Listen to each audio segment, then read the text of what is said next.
G'day guys and gal, it took me literally years, but I've read through pretty much the entire Horus Heresy, including the novellas, short stories, and even the books everyone says to skip. I'm currently up to the End and Death Part 1, so final stretch. Now while I can confidently say that Echoes of Eternity was the best book of this series, like oh my god my pants are still creamy from reading that, I can't confidently say that every book cover art is actually lore friendly, or indeed actually happened. In fact, quite a few of the front cover artworks feature scenes that never happened, or that happened in a very different way. Now it's not a huge deal. After all, the book cover artists were likely told about the book and roughly what they should draw, and then they drew something that was cool and close enough to the lore. But in some cases what they drew just isn't accurate. It's not a big deal, and I bet none of you have really actually noticed, but I thought it'd be fun to check out which books didn't quite get the scene right on their front cover art. Before we get started, being a fat smelly neckbeard with oily pimply skin is a choice. It's not the cards you were dealt with, it's the hand you are playing. While some of these issues do take a bit of elbow grease to sort out, some really don't. So I partnered up with Joology today to take care of ya. Joology is a men's skincare brand that said to itself, what if we take out the guesswork and use scientifically proven ingredients with easy to follow instructions?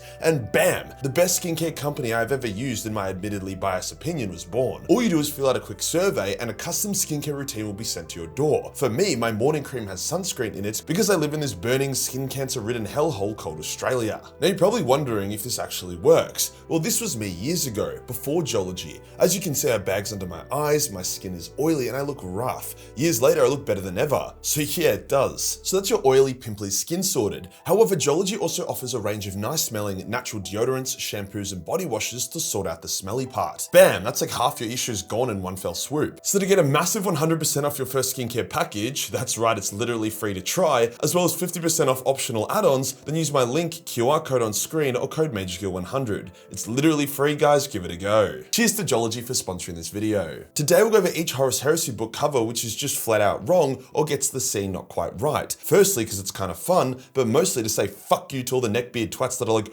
Majorkill is a fake fan, he doesn't read the books, because you got a minor detail wrong in a video 5 years ago. After I finish the Siege, that will be the Night Lords trilogy, the entire Heresy, Caiaphas Cain, Inquisition series, and various Primarch books, and other random ones like the Infinite and the Divine, or Red, nearly 100 full-length titles. Let's get into it.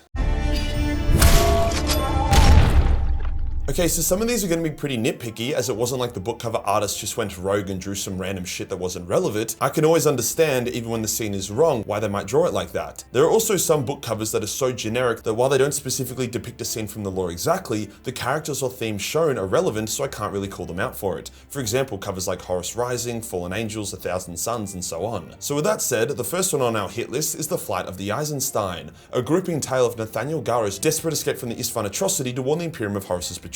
The cover art depicts some loyalist Death Guard fighting alongside some Imperial fists on an Imperial world against the Great Unclean One. This is probably the best example of what the fuck literally none of this happened. The book cover art doesn't even feature Nathaniel Garrow, who is very distinct with his signature sword, bold head, and unique armor. Yes, the forces of Nurgle attempted to stop Nathaniel and his loyalist Death Guard, but they did so via plague zombie marines as well as the Lord of Flies, neither of which fight included the Imperial Fist. There was never a Great Unclean One in any part of the book. I'm struggling to understand the idea behind this one. Like, there were so many cool parts of the book that could have been drawn, like Garrow fighting the Lord of Flies, but instead we get a scene that didn't happen with irrelevant characters on a location that was never featured. Overall quite bizarre and very unlore friendly. Next up we have The First Heretic, an absolutely amazing book but featuring a cover art which is quite confusing. It features the Custodian Guard versus the Gal Vorbak, which does indeed happen in the book, but the background looks so otherworldly. Like when I first saw this artwork I thought it represented the war in the Webway due to how alien it looks. In the scene it's supposed to represent 11 Gal Vorbak fight 3 Custodians. The Custodians killed 6 and then were slaughtered in return. They fought on the surface of Isfahan, which was supposed to be a pretty barren, blown out world. Very dusty, desert and tundra vibes. Not a green mega city full of epic cathedrals, all of whom have their lights on. The art also features 4 Custodians instead of 3, which is another error. Not to mention the style of fight as well. It was 2 Custodians back to back, with a third fighting a dozen or so meters away. When the first Custodian fell, it was after killing a Gal Vorbak, and then 2 of them jumped in from behind. Whereas the artwork shows one of them down and about to be killed by single Vorback. Sure, that is nitpicking, but the background being a full living city is very bizarre. An alternative cover showing off Argyltal leaping for Aquilon with the correct background would be way more lore-friendly and cooler. This isn't as bad as Flight of the Eisenstein since this scene technically happened, but the way it's depicted is so far off what actually did indeed happen. This now brings us to the Outcast Dead, a very strange book that a lot of people hate, as the plotline was super irrelevant and bizarre, whilst also featuring some extremely questionable scenes, such as a naked World Eater punching through a custodian Oromite armor and killing a veteran custodian in one blow. That literally can't happen. Doesn't matter how angry you are, or how, when I see red bro it's all over. Anyway, onto the book cover. It looks like the artist was told, so there's a navigator that has been hunted by Thunder Warriors, Rogue Astartes on the run, and other parties, and then just kind of drew that. Firstly, why is the Thunder Warrior wearing pink armor, and are those other characters supposed to be Space Marines? One of them looks kind of like a World Eater, with what could be Butcher's nails. The navigator was also never in the custody of the Thunder Warrior gang. They wanted to kill and take the Space Marines' gene seed to use in their experiments. They didn't give a fuck about the navigator at all. Also, the book didn't really give the impression that he looked like that. He was pretty low-key, subtle, and young. The cover makes him look like some old Megamind looking motherfucker. Either way, a strange, unlore-friendly cover for a strange book. GW goes on to have a pretty solid streak of lore-accurate covers for the next few years. Even the ones that don't depict an exact scene still depict enough lore-accurate elements, like something that was implied to have happened during the story, so can't really pull them up on that. However, they couldn't maintain it forever, as the Pharos book cover is the next to run into some lore issues. Now, the cover is actually dope and does represent the story quite well. Alexis Pollux leading the Imperial Fists and Ultramarines to fight the Night Lords, with the Pharos device in the background. The only issue is that actually never happened. Alexis was in the Pharos mountain for the entire battle. In fact, most of them were, using the mountain's natural defenses and choke points to hold off the significantly larger Night Lord force. There was absolutely no scene where Alexis sallied forth and led his warriors in an epic countercharge against the horde of Night Lord Raptor Marines outside the Pharos mountain. No, he fought in the mountain and was captured in the mountain. At least I can understand why the artist made the cover like this. It's cool, captures the vibe, shows off a lot of elements from the story, but yeah, the scene itself never actually happened. The next inaccurate cover is Slaves to Darkness, a book about Horus's agents gathering all the traitor Primarchs together before the final push on Terra. I get why the cover is how it is. It shows the traitor Primarchs united, but this scene never actually happened. Firstly, Lorgar tried to use an enslaved Fulgrim to try kill Horus and take control, at which point he had his ass beat and was banished from the heresy, so there's no chance he would have stood with his brothers for this kind of scene. Secondly, Fulgrim and Angron had to be kept apart at all times because Angron wanted to fucking murder Fulgrim due to Fulgrim non-stop goading him. Something they did get right was Mortarion not being there, as he was getting fucked by Nurgle's age-ridden cock during the events of Buried Dagger, but overall this artwork reads more of Chaos propaganda than any lore-friendly scene. Now, before we get into some of the incorrect Siege of Terra covers, there are a few honorable mention covers that while the scene didn't really happen, it represents the book so well that the scene may as well have happened. This includes Ruinstorm, as the three Primarchs weren't ever really shown to fight side by side,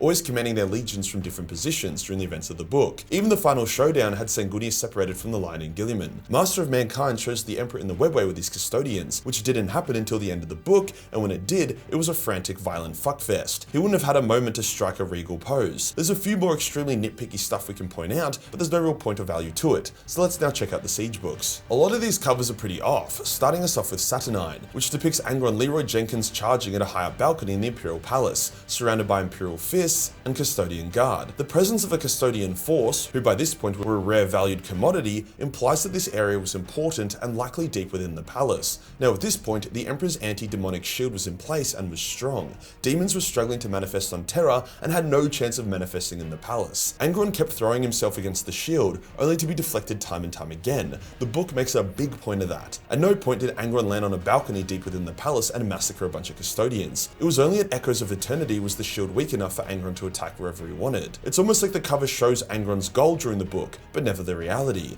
The wall section that Angron did attack and destroy during the book only had one custodian on it, and he died fighting a bunch of World Eaters. So while the book cover art is cool, it never happened. The next unlore-friendly cover art is from Warhawk, which once again I completely understand the error. During the book, the White Scars led a daring counterattack against the Death Guard, with Jagadai and Mortarion coming face to face for their fateful duel. It's an awesome book, but Jagadai and his warriors charging against Morty and his Plague Boys up some stairs is not how the encounter went down at all. Basically, Morty is walking to go join the battle alongside his honor guard. Then a White Scars Stormbird attacks them, blowing out a wall and sending elite White Scars charging in. The White Scars engage Mortarion's honor guard, and the White Scars are pushed back down a corridor, fighting all the time, leaving Mortarion by himself. Then using storm magic, Jaghaday is teleported to Mortarion by his chief librarian, and the brothers are alone. None of their warriors are present, and their encounter isn't immediately a fight. They actually speak and banter for a bit before the fight begins, with their fight remaining entirely uninterrupted the entire time. So while the cover art captures the essence of the book nicely, it does so by making up how the scene actually happened. Echoes of Eternity, for all its absolute brilliance, also has an unlore-friendly cover art, which also feeds into an in-lore misconception that many people have, that being that Sanguinius solo held the Eternity Gate long enough for it to be sealed shut, fighting off the entire traitor horde by himself. Now, I don't actually blame anyone who had that idea. I had it for a while because that's what the official cover art shows, just Sanguinius, no Blood Angels or soldiers helping him. In reality, there were thousands of loyalists, mostly Blood Angels, fighting alongside him, while thousands more desperately sprinted to the Eternity Gate to try get inside in time before it was sealed. Sanguinius also isn't a retard who locked himself out of the gate. He got in before it was shut. Also, the gate is way bigger than it's depicted in the cover. Now, Sanguinius did a pretty mega job holding it. He banished Kabunda, Angron, and cut the chains of 5 Warhound Titans that harpooned the gate to stop it from closing. But it was still a full-on pitched battle. This artwork is definitely the most propagandist one of them all, shrinking or removing all elements except Sanguinius. Once again, I get it. The art makes sense from a show the vibe point of view, but there are so many issues with it from a lore perspective. Finally, the End and Death covers. Volume 2's fight between Sanguinius and Horus is fine, no issues. And while Volume's 3 cover is a very stylized version of the fight, the Emperor and Horus did battle each other through numerous dimensions in many forms, so I'll allow it. Volume 1's cover is interesting. It seems to depict the scene where the Emperor is about to stand up, hence summons many of the Imperium's best and brightest alongside his war gear. However, Malcador isn't standing next to him during this. He is with the Primarchs and Valdor, who should be at the base of the stairs. The Emperor was not taking visitors beyond a handful of select few during the events of the Heresy, so while it's a cool artwork and a great representation of the Golden Throne, this particular scene did not happen during the book. So there you go, even Games Workshop, our primary source of 40k lore, isn't always lore accurate. Thanks for making my job 100 times fucking harder than it needs to be. If you enjoyed the video and you want to support the channel, then pick up a Major Mini. We have new pre-painted slots available, amazing paint jobs for a fraction of what you'd pay anywhere else. Hit the subscribe button and hit the real subscribe button for more inaccurate content. Join the Discord for more memes and I'll see you in the next one. Peace.